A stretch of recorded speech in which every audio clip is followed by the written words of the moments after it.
Shalom, selamat pagi saudara-saudara yang dikasih oleh Tuhan. Apa kabar saudara hari ini? Saya percaya saudara ada dalam sukacita Tuhan. Marilah kita berdoa, membaca dan merenungkan firman Tuhan sebelum kita beraktivitas hari ini. Kita berdoa. Tuhan Yesus yang baik, terima kasih untuk kasih Tuhan hari ini bagi kami. Tuhan kembali memberikan kepada kami kesempatan untuk menikmati hidup di hari ini. Terima kasih atas pertolongan dan perlindungan Tuhan ketika kami istirahat tidur melepas lelah. Terima kasih Tuhan.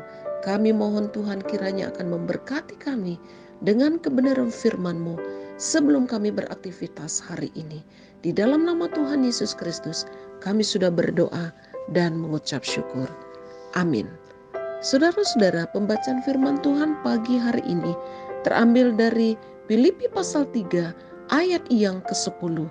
Marilah kita membaca bersama-sama.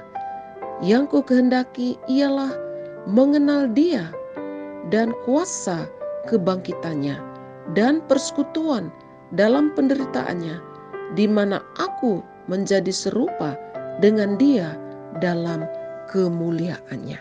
Saudara-saudara, judul renungan kita pagi hari ini, tak kenal maka tak sayang. Saudara-saudara, pepatah ini sudah sering kita dengarkan. Tidak mungkin kita dapat mengasihi orang lain kalau kita belum mengenalnya. Jika kita ingin mengenal seseorang, maka pengenalan itu tidak hanya sebatas pengetahuan secara permukaan saja. Karena saudara-saudara, mengenal itu berbeda dengan mengetahui. Pengenalan yang mendalam akan terjadi akibat adanya proses kedekatan terus-menerus sampai kita mengenal pribadinya.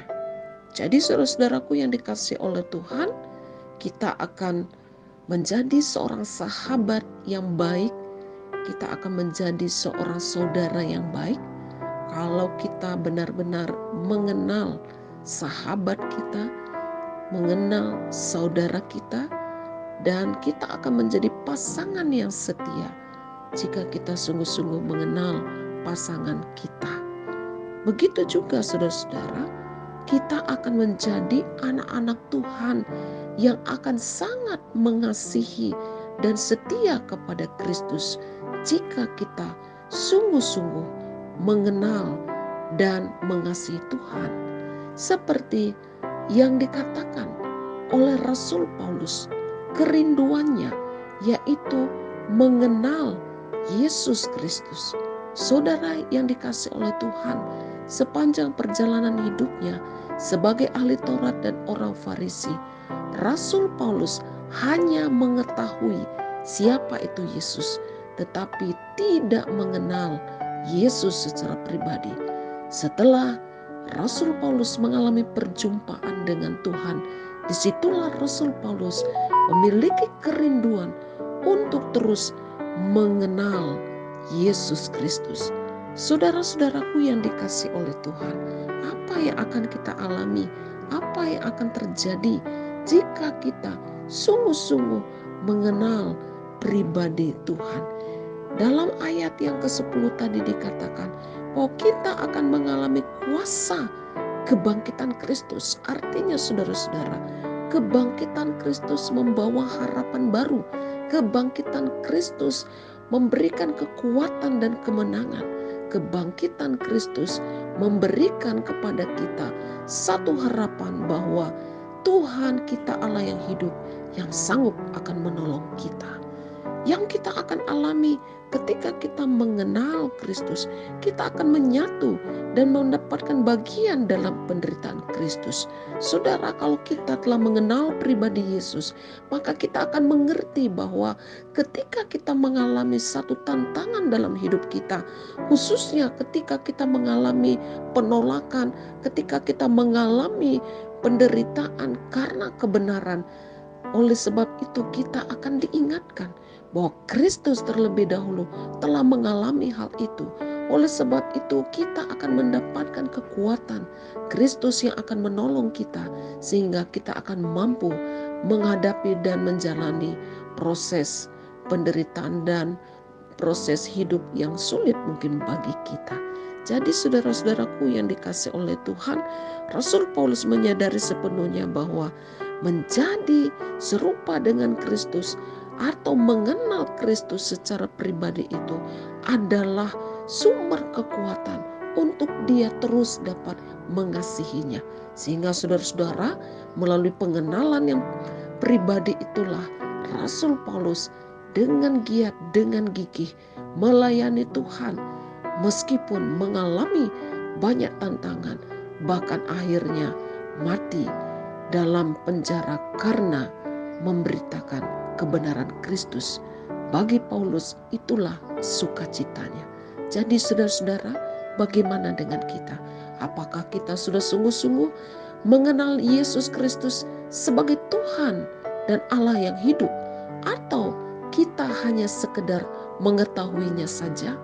Oleh sebab itu, melalui firman Tuhan hari ini, kenalilah dan milikilah pengenalan pribadi kepada Tuhan Yesus Kristus dengan cara selalu melalui proses kedekatan terus-menerus, melalui persekutuan, melalui doa, pembacaan firman, melalui kesaksian hidup kita. Jangan pernah kita berhenti untuk mengasihi Tuhan. Karena Tuhan Yesus tidak pernah berhenti mengasihi kita. Tuhan Yesus tidak pernah tidak pernah berhenti menyayangi kita. Tuhan Yesus mengenal kita. Oleh sebab itu, marilah kita mengenal Tuhan kita secara pribadi. Dan jika kita sudah sungguh-sungguh mengenalnya, maka kita juga akan dapat membagikan tentang kasih Tuhan itu kepada setiap orang. Tuhan Yesus memberkati kita. Amin. Mari kita berdoa. Terima kasih Bapa untuk firman-Mu pagi hari ini. Tolonglah kami supaya dalam hidup kami selalu ada kerinduan untuk mengenal Tuhan. Supaya kami boleh mengalami kuasa kebangkitan-Mu dan persekutuan dalam penderitaan-Mu. Supaya kami boleh melihat kemuliaan Tuhan di dalam kehidupan kami. Terima kasih Bapa di sorga. Kiranya kebenaran firman-Mu akan menolong dan menuntun kehidupan kami hari ini. Bapa, hamba berdoa menyerahkan seluruh kehidupan jemaat GKO Solo Fide Sentani dan para simpatisan. Tuhan Yesus kiranya akan menyertai dan memberkati kehidupan umat-Mu hari ini di dalam segala tugas dan tanggung jawab mereka. Bahkan anak-anak dalam persiapan ulangan dan ujian akhir, Tuhan Yesus kiranya akan menolong. Hamba berdoa kiranya Tuhan memberi kekuatan bagi mereka yang lemah, kesembuhan bagi mereka yang sakit. Tuhan akan memberkati mereka yang berulang tahun. Terima kasih Bapa di surga. Hamba berdoa menyerahkan untuk seluruh para simpatisan dan juga saudara-saudara kami yang sudah dengan setia ambil bagian mengikuti renungan pagi setiap hari. Terima kasih Bapa. Terpujilah nama Tuhan. Kami menyerahkan kehidupan kami ke dalam tangan-Mu, dan di dalam nama Tuhan Yesus Kristus kami sudah berdoa dan mengucap syukur. Amin. Saudara-saudara yang dikasihi oleh Tuhan, selamat beraktivitas, tetaplah semangat, percayalah bahwa Tuhan pasti akan menyertai kita. Jika saudara diberkati oleh firman Tuhan ini, bagikanlah kepada keluarga, sahabat, dan juga teman. Tuhan Yesus memberkati. Shalom.